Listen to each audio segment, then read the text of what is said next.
समस्त को एक ब्रह्म रूपी मु बारंबार प्रणाम जनाऊे। आज आम जाना भगवान किए, ईश्वर किए, ब्रह्म किए, परमात्मा किए।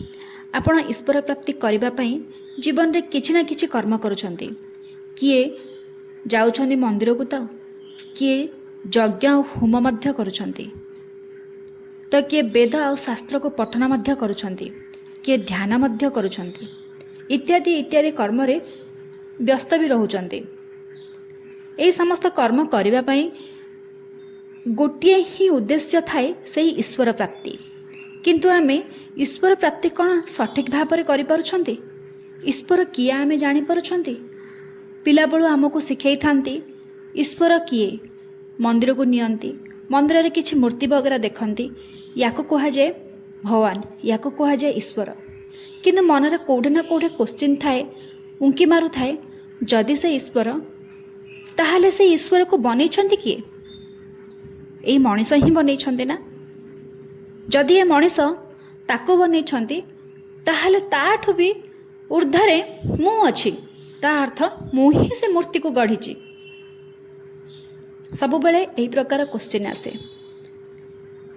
जदि ईश्वर को प्राप्त करिबार अभिलाष अछि ना, तेबे संपूर्ण भाव में तत्व को आमे जानिबा आवश्यक।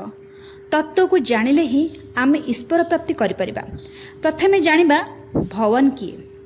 भगवान हेउचंती समस्त काल रे अछंती, समस्त समय रे से अछंती, समस्त युग रे मध्य से अछंती। सिए हेउचंती भगवान, सिए हेउचंती ईश्वर, सिए हेउचंती आत्मा, सिए हेउचंती ब्रह्म, सिए हेउचंती परमात्मा।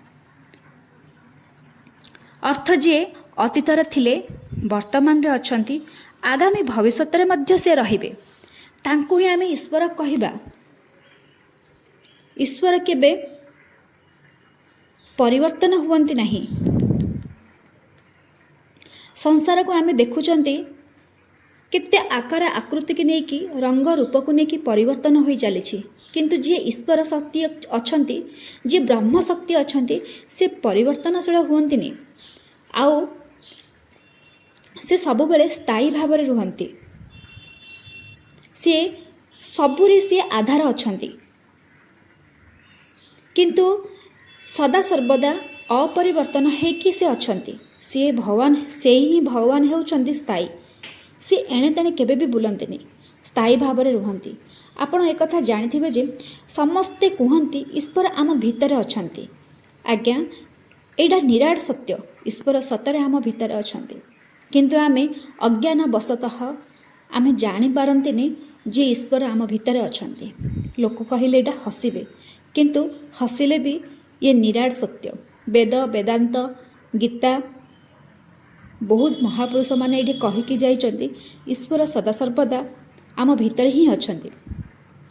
कोटि कोटि मनुष्य, कोटि कोटि जीव भितर भी से ईश्वर ही अछंती। समस्त भितर से विद्यमान, अति सूक्ष्म रूप से सदा सर्वदा स्थायी भाव में ही से आम भितर ही अछंती। आमे आमर शरीर को देखुचे, केते रूप रंग आकृति को लेकिन दिने छोट थिला, आस्ते आस्ते से बड़ हेउची, आस्ते आस्ते से यौवन को जाउची, आस्ते आस्ते से यौवन रु वार्धक्य अवस्था को गति करुची। किंतु से ईश्वर आम भितर अछंती, किंतु ना से अस्थिर, ना से परिवर्तन, ना तांकर कौन से आकार आकृति अच्छी, से सदा सर्वदा अछंती। पुणी यही आत्मा, यही ब्रह्म, यही परमात्मा, यही भगवान आ ईश्वर से एक। किंतु आम नेक्स्ट वीडियो रे आमे निजे किए, आमर उद्देश्य कौन, प्रकृतर भगवान किए, प्रकृतर ईश्वर किए, प्रकृतिर से कौटे रुहंती, आमे निश्चय चिन्हिबा।